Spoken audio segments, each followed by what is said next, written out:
ગુરુજીના ચરણોમાં થાય અણછઠવે તીરથ મારા ગુરુજીના ચરણોમાં થાય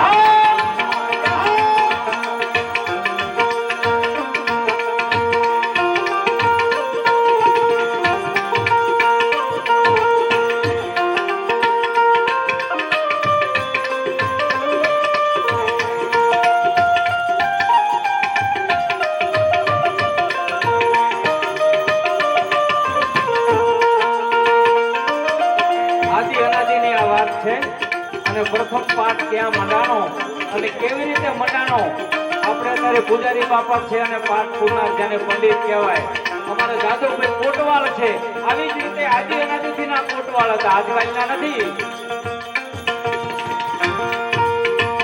પેલો રે પેલો પાઠ મંડાણો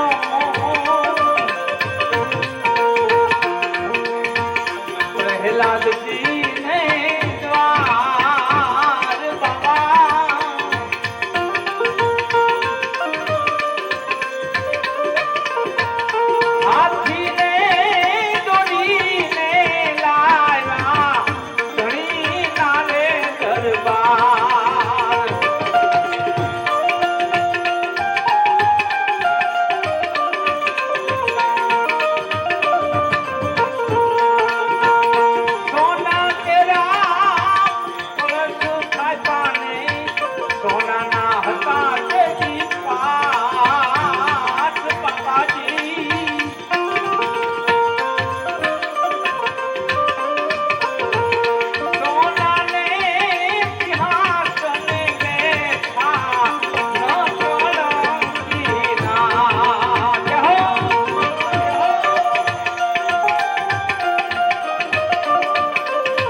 પંડિત હતા ને બાપા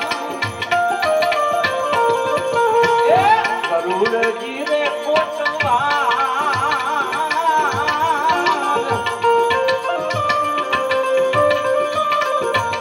એ રાજા પ્રહલાદ લાવે ગુરુની સેવા રત્નાવલી લાવે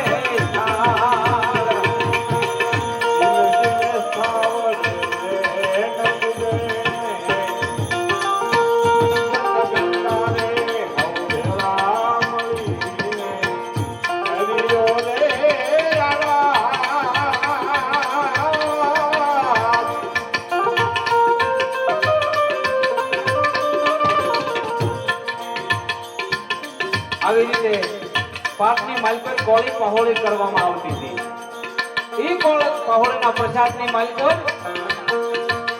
આ સત્યા પુરુષો હતા અને કેવી રીતે પ્રસાદ કરતા એ જીવે ઢોલે ઢોયો હાથી ને તેથી ઘણી નાને તરપા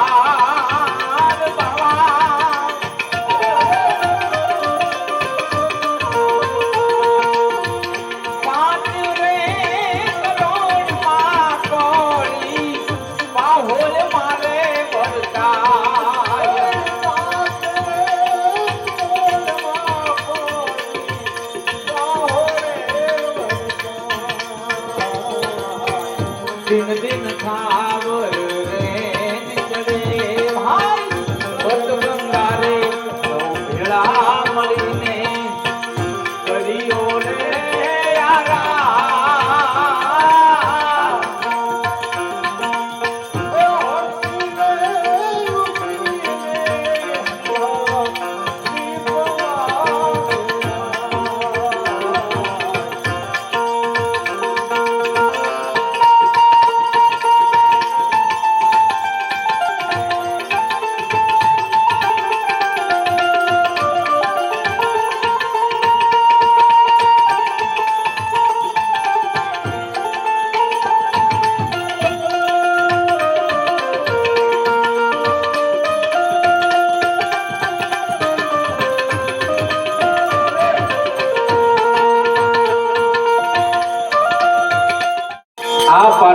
માલપુર હાથીને દોરીને લાવવામાં આવ્યો.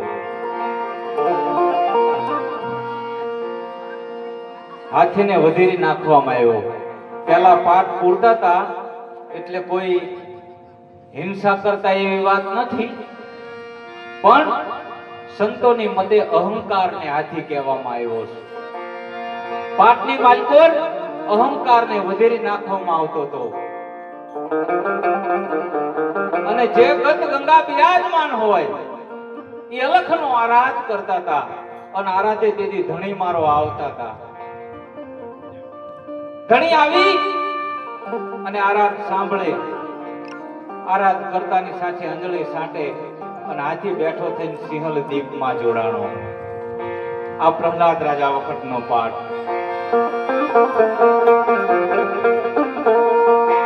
એની આગળ રામચંદ્રજી ભગવાનની આગળની પેઢીમાં 11મી પેઢી હરિશ્ચંદ્ર રાજા થઈ ગયા. હરિશ્ચંદ્ર રાજા વખતમાં પાઠ પુરાણો. એ પાઠ કેવો હતો, કોણ તેમાં પંડિત હતું, કોણ કોટવાળ હતું, અને શેની કોળી પાહુળી કરતા કેવી રીતે આરાધ કરતા એ આ ભજનની માલિક પર વર્ણવ્યું છે. અને ધર્મના ધોડી આ ધણી ના રે વાયકો મારે જાય પીરજી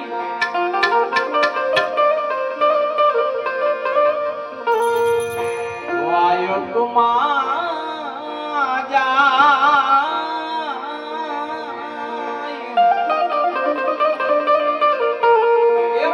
સઠને તીર્થ સતગુરુજીના ચરણો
ઉપોદરવાળા મહેમાન છે. આપણા ભજન બહુ સારા ગાયા સવારામ બાપાના. અને પહેલા યુગની માલિક મને શાંત કરી, પણ આદિ અનાદિ જે ઉત્પત્તિ બ્રહ્મા વિષ્ણુ મહેશ, એમાં ભગવાન વિષ્ણુનું વાહન ગરુડજી હતા બાપા. એટલે પહેલા યુગની અંદર ગરુડજી હતા અને બીજા યુગની માલિક કોણ હતું ને એની આ વાત છે.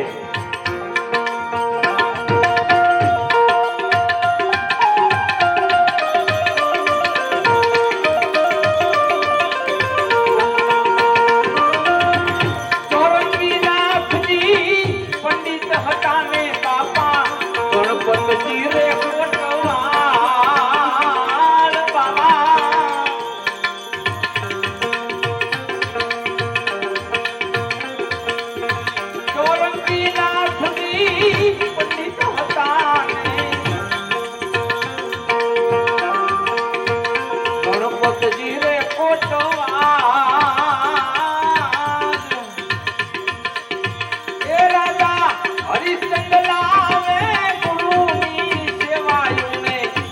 તારામતી લાવે એનો થાન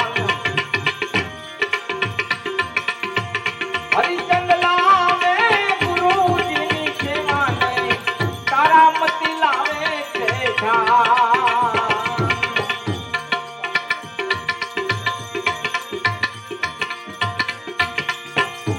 વેધો વેધો રેવત ને મારા ધણી ના રે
બીજા યુગની અંદર હરિશ્ચંદ્ર રાજામાં પાઠ પૂરવામાં આવ્યો અને પતિ પરમેશ્વર ધર્મ પાળે એવા તારામતી હરિ હતા.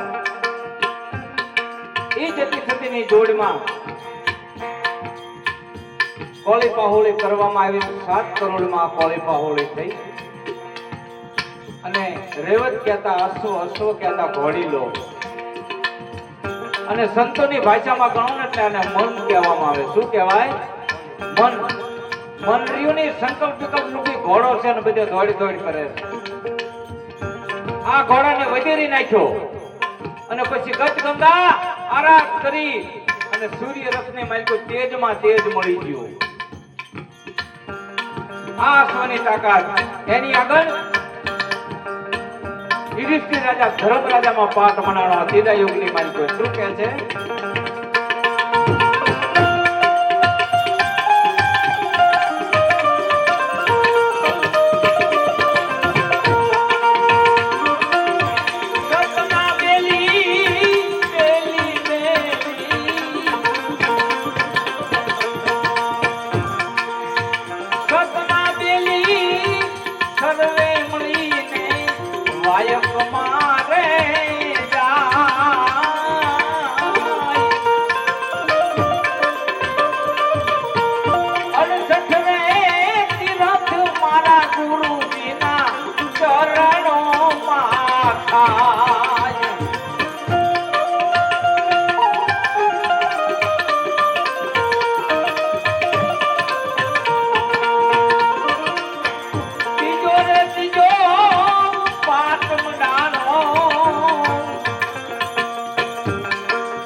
હનુમાનજી રે કોટવા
પાઠ મનાણો અને ત્રીજા પાઠની માલપર કાવલી ગાયને દોરીને લાવવામાં આવી. તેનો વધેરીને કોળી પહોળીનો પ્રસાદ કરવામાં આવ્યો હતો. ત્રીજા યુગની કાવલી એટલે આપણે વર્તી થાય છે કે વર્તી રૂપી જેને વેરાગણ કરી એને મૃત્યુ લોકમાં ફરીએ.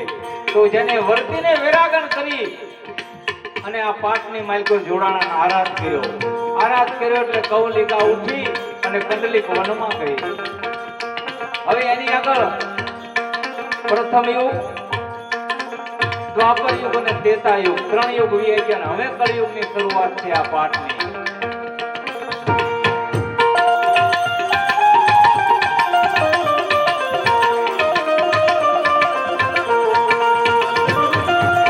ધર્મના ધોરી ગણી ના રે વાયક મારે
નવનાથને સિદ્ધ 84, જેમાં પહેલામાં આદિનાથ, બીજા યુગમાં ચોરગીનાથ, ત્રીજા યુગમાં મસંદરનાથ અને નાથની ગાદી. તો ચોથા યુગની માલિકોર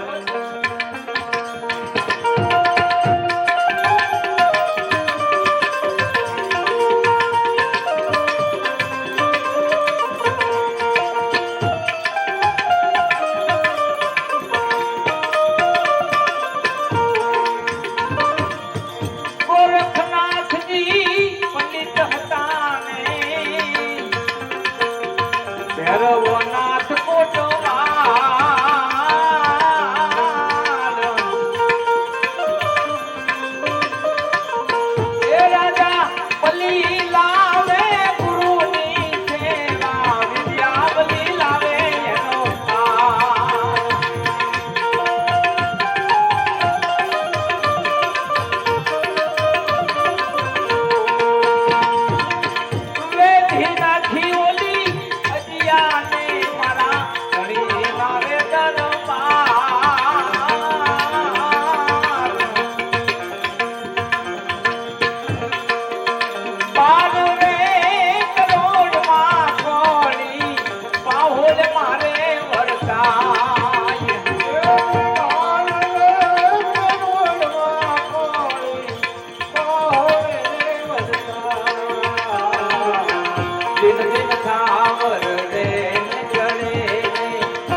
આપ્યા ચારે યુગમાં પાઠ મનાણો 4 યુગની આરતી આપણે એ હાલમાં ગવાય છે એ અલખ ધણીની આરતી ને તેમાં સમર રે ઢોળાઈ બાવા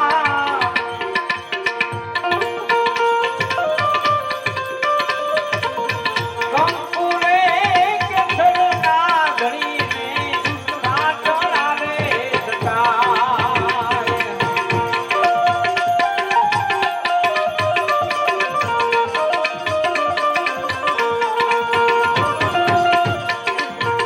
જે 4 યુગના આપણે પાઠ ગાયા ઈ 4 યુગની આરતી અને જેમાં જેથી થતી મને આપણને કેવા મળતા હતા પાઠમાં સત્ય હતું ને સતના પ્રમાણ હતા એ સત ગોરાને બાપા લખની સાંગે નિમલી આરે જનની જાની રે